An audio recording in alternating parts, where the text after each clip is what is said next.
Vale a pena assistir Alice in Borderland?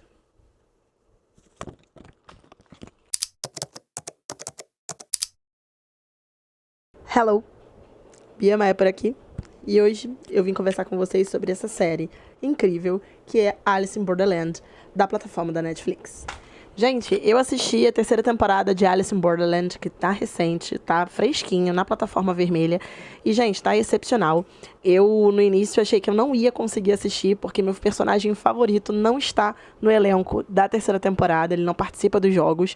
Mas, pra quem é fã da série, no final, assim, eles dão um sabor de um presente pra quem é fã, que é emocionante e é muito legal. E pra quem não conhece a história de Alice in Borderland, a gente tem uma série de sci-fi, diria eu, né? Um pouco de ficção científica ali, rola bastante, em que acontece um fenômeno na cidade de Tóquio, em que pessoas escolhidas abruptamente aparecem no meio do nada, na cidade de Tóquio, vazia, completamente vazia, como se fosse mesmo uma Tóquio apocalíptica, né? E a gente não sabe, né? Você, pessoa que aparece no meio do nada em Tóquio, não sabe o que aconteceu, não sabe por que você tá ali, se você tá viva, morta, o que houve com a população. E esse é o grande plot da primeira temporada de Alice in Borderland. E pra quem já assistiu, sabe muito bem o quão foi surpreendente o final dessa primeira temporada. E por que eu apareci no vídeo mostrando cartas de baralho pra vocês? Porque Alice in Borderland tem uma conexão muito grande com o baralho, né? Com cartas de baralho, principalmente com as figuras do baralho. Rei, dama, né? Rainha. Cada jogo que você joga em Borderland é um jogo de sobrevivência. Você precisa passar nesse game para você sobreviver. Porque uma vez morto em Borderland, você morre também na sua vida real, tá?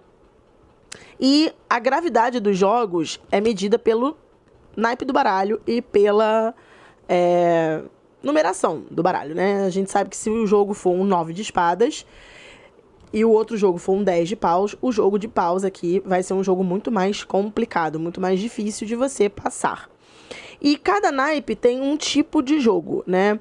Jogos com coração, né? Copas, envolvem afetividade, né? Então, são jogos um pouco mais sentimentais, mexem um pouco com a questão de, nossa, ela é uma mulher, nossa, ela tem uma criança, nossa. Então, assim, mexe um pouco com o lado afetivo.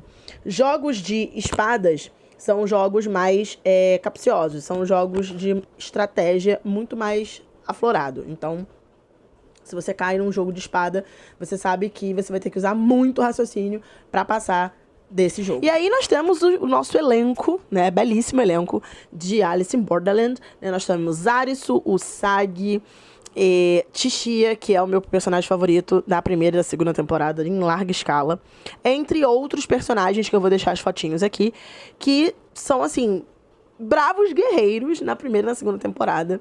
Tem ali uns personagens meio desagradáveis no meio da série, mas aí a gente vai passando, né, despercebido, vai passando por ali. Mas são personagens que, mesmo sendo vilões, né, característicos, eles não são deixados de lado na série. E isso é muito bacana de ver, principalmente na terceira temporada, quando a gente ganha o presente dos fãs no final da série. Gente, pra quem não assistiu, tá, a primeira e a segunda temporada de Alice in Borderland, né, eu acho que você nem deveria estar vendo esse vídeo, porque aqui eu vou falar tudo da série, tá? Então, se por acaso você passar por aqui e não tiver assistido ainda, cara, nem continua a ver o meu vídeo, para por aqui e volta depois pra você conversar comigo sobre a série. Tá bom? Então, gente, quando a gente cai de cabeça em Alice in Borderland, pelo menos eu fui assim, eu fiquei muito perdida no que estava acontecendo ali. Por que só aquelas pessoas foram escolhidas para estar naquele universo, né? E aí, quando a gente chega no final e descobre que teve um meteoro, que essas pessoas sofreram ali acidentes, estavam em coma, e aí o estado de coma faz você ir para Borderland, eu achei uma tirada, assim, magnífica da direção da produção de Alice, porque eu falei, caraca, eles conseguiram aprimorar uma fórmula de série em que inclui jogos de sobrevivência de uma maneira muito perspicaz que ninguém tinha pensado ainda, né? E a parada do baralho junto, gente, só me apaixonou ainda mais, porque eu sou louca de jogos de baralho, jogos de azar. Então, tudo que envolve baralho me atrai. E essa série não ficou atrás de nada. A série é impecável, a atuação dos atores é impecável, todo o roteiro é perfeito, não tem falhas, não tem frestas abertas, nada, nada. É tudo fechadinho, é tudo, sabe, encaixado. E, bom, quando anunciaram que teria a terceira temporada de Alice, eu pensei assim, gente, o que eles vão trazer pra essa terceira temporada? Porque, pra mim, tinha fechado na segunda muito bem fechado, muito bem amarrado. Não tinha o que trazer. Mas aí, o nosso querido diretor, que eu não ouso pronunciar o nome, vou deixar aqui, ele consegue trazer de uma forma majestosa um retorno a Borderland por... Como é que eu vou dizer? Não é uma abstinência, mas a Usagi, ela retorna a Borderland por conta da culpa que ela sente em não ter a resolução entre ela e o pai dela. Então, ela retorna a Borderland. A gente tem um professor que é completamente maluco, obcecado por esse universo de pós-morte. E aí, que nutre uma paixão pela Usagi e quer levar ela de tudo quanto é jeito pra lá. E aí a gente tem um Arisu completamente apaixonado pela esposa, que fala, cara, eu não quero saber, é minha mulher, ela tá grávida. E aí o cara desesperado, cara, é minha mulher, meu filho, eu vou ter que ir lá, eu vou ter que resolver essa parada. E aí ele se joga de cabeça, volta pra Borderland, com a ajuda da Anne, maravilhosa, diva icônica, né, dessa série, que ajuda o nosso Arisu a retornar a Borderland. E assim, por mais que eu tenha sentido muita falta do Tisha, que é o meu personagem favorito em larga escala, eu sou apaixonada por ele. O Arisu, ele tomou o lugar do Tisha no meu coração, assim, nessa temporada, de uma forma muito rápida. Porque o Arisu, ele se tornou 3 vezes mais inteligente do que ele já era nas outras temporadas. Ele ficou muito mais sagaz, muito mais esperto, muito mais inteligente. E, gente, o sabor que foi o jogo do zumbi... Sério, pra mim aquela cena ali, aquele jogo foi o melhor jogo da temporada, né? Tinha todo um artifício pra você caçar e se tornar o grupo de maior quantidade pra poder sobreviver. E o grupo de amigos ali que o Arisu forma é muito bacana, é um grupo muito legal. Todos eles, você torce pra todos eles. E até quando a gente tem perdas desse grupo, a gente sente, porque a gente se apega aos personagens. Pelo menos eu me apeguei muito. E eu, cara... Eu não chorei, mas eu fiquei muito triste com 2 perdas que a gente tem durante a série, que eu falei, não queria. Mas, enfim, eu gostei muito da atuação do Arisu. Na terceira temporada, ele é o meu personagem favorito. Apesar de a Ray, vou deixar a foto dela aqui, também é uma personagem icônica.